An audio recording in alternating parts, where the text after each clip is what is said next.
Hello, this is Hope, and you're listening to Covert Castaway. Welcome to my weekly diary of what I learn and how I cope with transitioning to life as a liveaboard cruiser.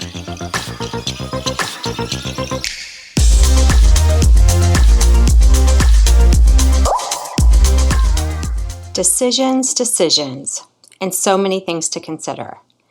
Commissioning and deciding about options when buying a new sailboat is not a straightforward process, and neither is getting answers to what we set out thinking were pretty easy questions.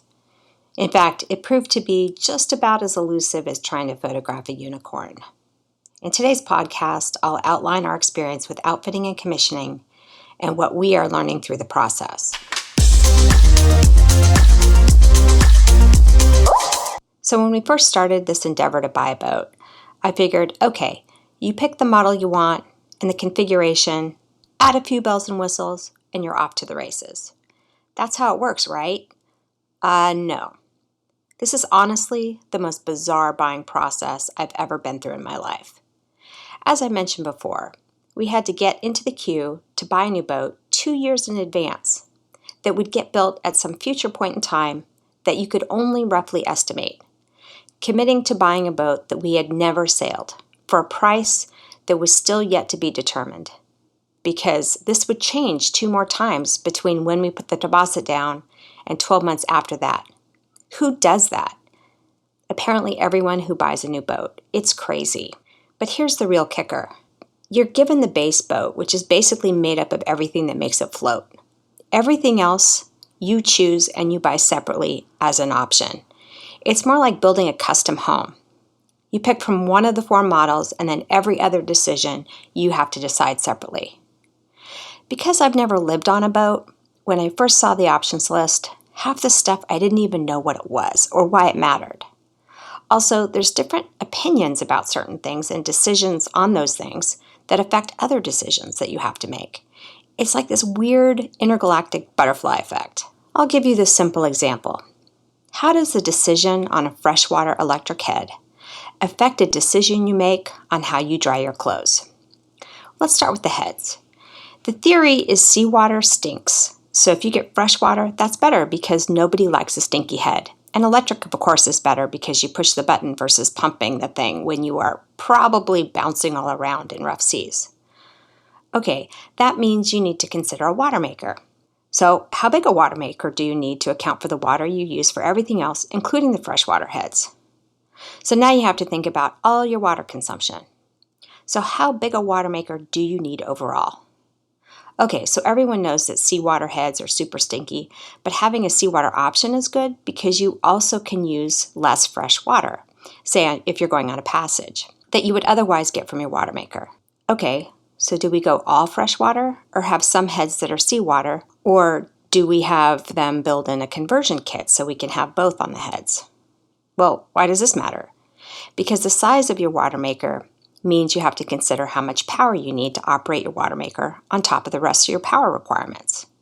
So now you need to figure out all the power requirements you need because you need to determine how many batteries you need or how much solar you need or whether you need other power sources like a hydro generator or wind generator.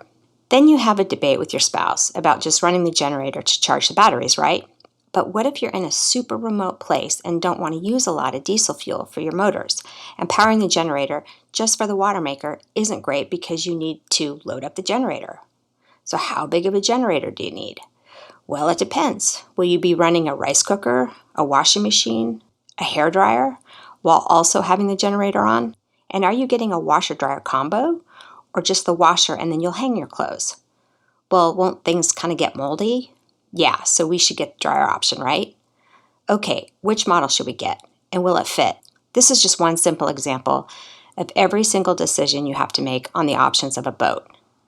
For our boat option list, just from the factory, there were 400 line items, give or take. I won't read the full list, but if anybody wants it, just send me a message on Facebook and I'll do a quick read through of all the options and all the drama in a separate recording. Of all those 400 decisions, about 100 decisions are super simple to make. Yes, of course, we want the lazy jack and the cockpit courtesy lighting. But here are decisions that have required the most amount of research that have impacted other major decisions. Water requirements and the water maker system. I started to talk about this. Water is life, of course, and even though you're on a boat surrounded by water, the irony is your water maker system is crucial, and it's crucial to making your life easy or hard. Freshwater is always something to be monitored and considered, but for us, it wasn't something I wanted to obsess about and spend my time rationing. It's too stressful on top of everything else. I know, so people will roll their eyes and say water rationing is part of liveaboard life. I understand. Yes, it is. And even with a water maker, it's definitely always a thing to monitor. But for us, I wanted to spend time worrying about things that are outside my control, not inside my control. So having a big water maker is a big deal. And I like showers, so there's that. 110 volt or 220 volt system.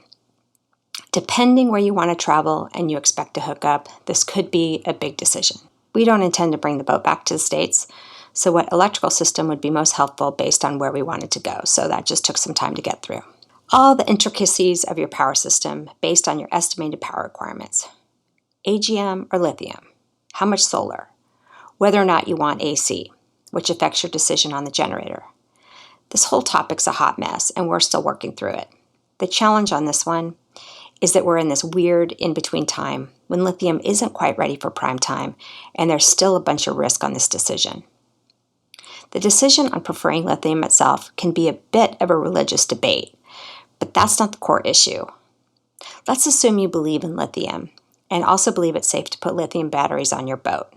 That's just the beginning. You need to think about the whole power system when making this decision. You buy lithium, you need certain battery controllers and just the right electrical system. You want to put them in a cool area of the boat, not the engine rooms, where the factory drops the wiring for the existing AGM batteries. So a new destination for your batteries needs to be decided, and the boat needs to be rewired with the right electrical wires to match the load capacity and all the other needs for the boat. And all this needs to be checked and rechecked so you don't have issues with mixing wire systems that control the rest of the boat. And nothing scares me more on a boat is the idea of having an electrical fire with lithium on board. Especially as I record this, just a few weeks ago, we had a terrible boat fire off the coast of California that killed 34 people. I feel like if the manufacturer thought lithium was ready for prime time, it would come as a factory option with all the proper wiring and location pre-installed in the first place, versus getting it as a commissioning option done by a network of third parties after the fact. Retrofitting the boat for it requires a higher risk tolerance than what we currently are ready to take on. Other people may be different, so that's just us. Okay, generator versus no generator. I know. Why would you buy a boat like this and not have a generator? I don't know. Ask my husband. I don't get it either. He wants to be fully sustainable, so he's obsessed with finding a way not to have one. He had this idea that if we had lithium and the right solar, we wouldn't need a generator, which in theory makes sense, unless you really want a boat with air conditioning. He doesn't think we need that either, which is a total contradiction to his I'm all about the science life philosophy, since he also at the same time believes in climate change. I'm easy. I'm a fan of AC. Not because I'm a princess, but because sometimes my standard equipment runs hot, especially at night. There's no way he's touching me with a 10-foot pole at night when it's 90 degrees inside the boat. End of story. Hold treatment and anti-fouling. It's becoming regular dinner conversation. Our daughter just shakes her head, but this decision could be the difference between heaven and purgatory. Because once you're on the boat in the water, it's not like it's an easy do-over.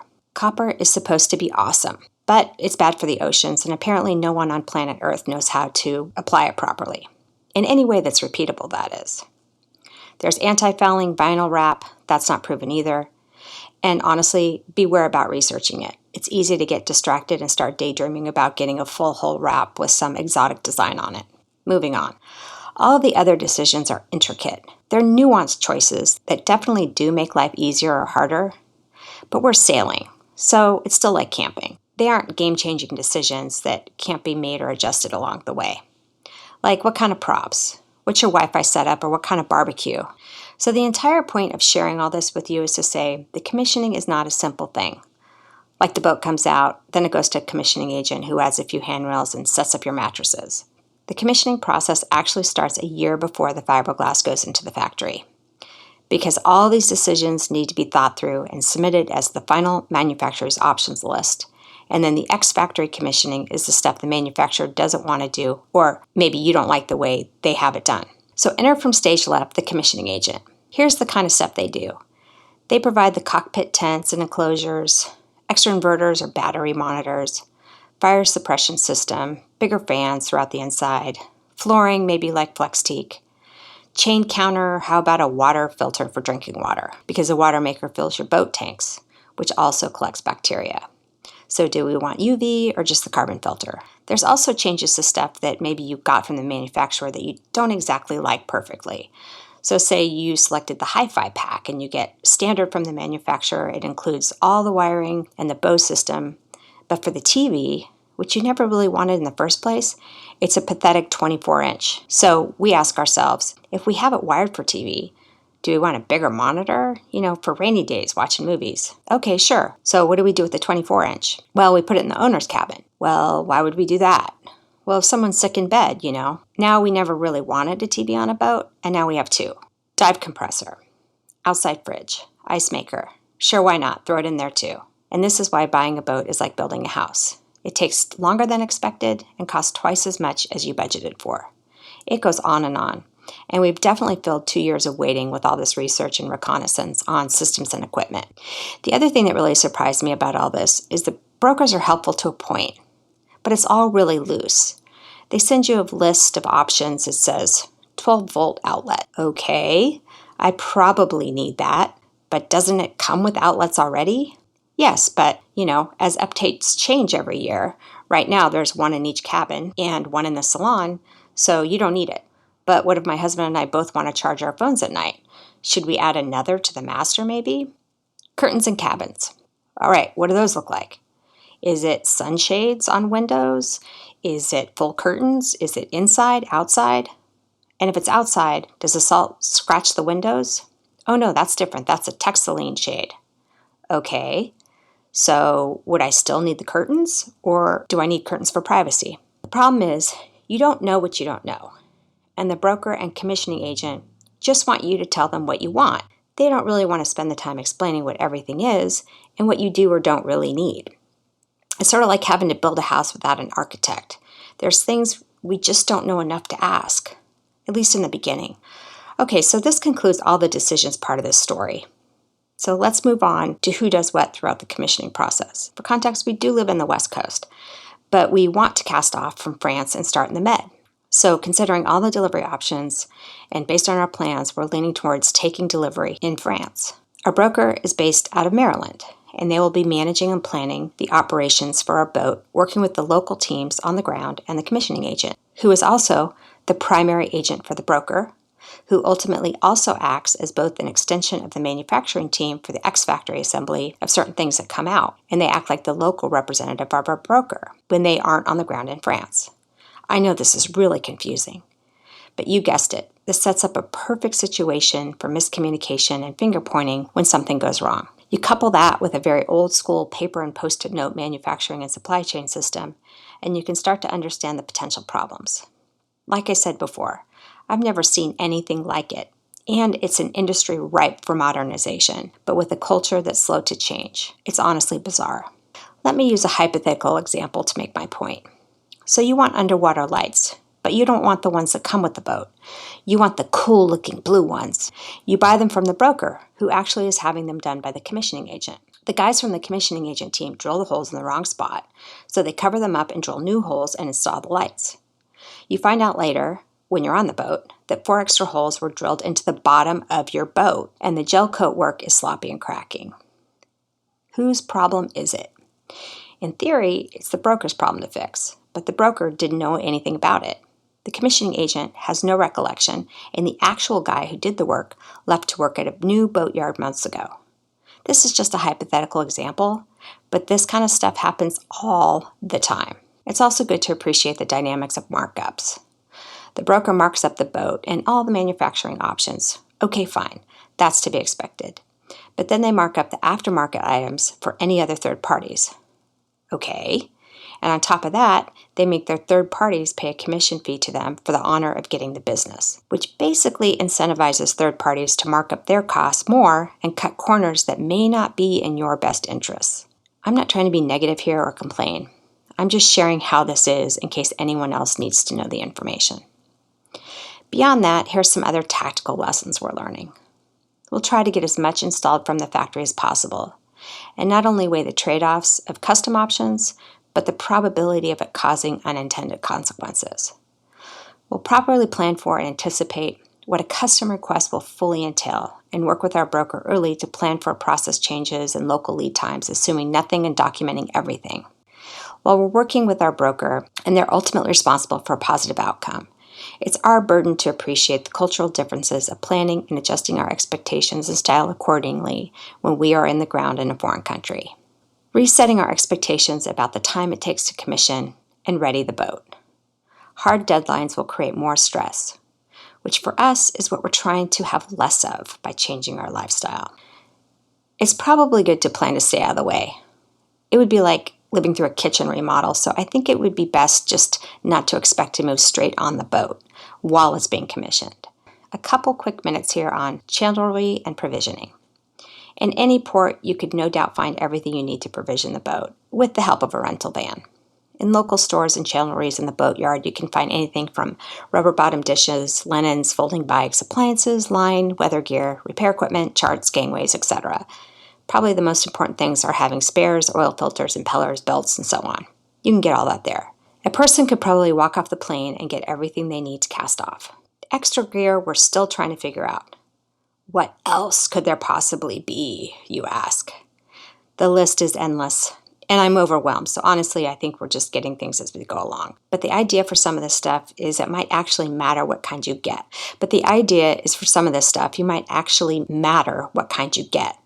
So more research is probably required. Here's some examples.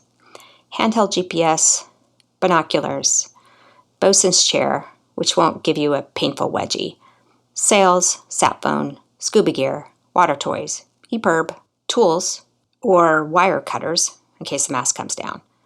Life raft, definitely want to research that. Other safety equipment, medical equipment, and all these things are kind of personal and require research. Oh, and I almost forgot the dinghy, which I'll do a whole separate episode on. This is all a lot and can make your head explode. And honestly, people for years have been casting off with only a boat and a smile, and they've all done just fine. I want to reiterate the purpose of sharing all this information is so it's helpful to you and share what we're discovering through this journey. What I'm trying to say here is much like buying a used boat and fixing it up, buying a new boat is not all rainbows and frolicking dolphins. But here's what I'll say. We are lucky to be able to have these kinds of decisions to make. And we're lucky to face the frustrations that go along with them. These are first world problems, and I'm grateful for them. It means making important trade-offs on what we want and what we think is practical to get done with lower risk. It means resetting expectations. It calls out the importance of patience and rolling with things. It's preparation for the mindset we will need to live on a boat. And it's helping us with the transition, which is all part of the adventure to make us resilient and prove that we must really, really want this kind of lifestyle. What about you? What are you learning in your own transition to the cruising lifestyle? Join the conversation on the Covert Castaway Facebook page. And you can also find me on Instagram. Thank you for listening. If you like this podcast, please subscribe, like, or share with another Covert Castaway. Fair winds for now.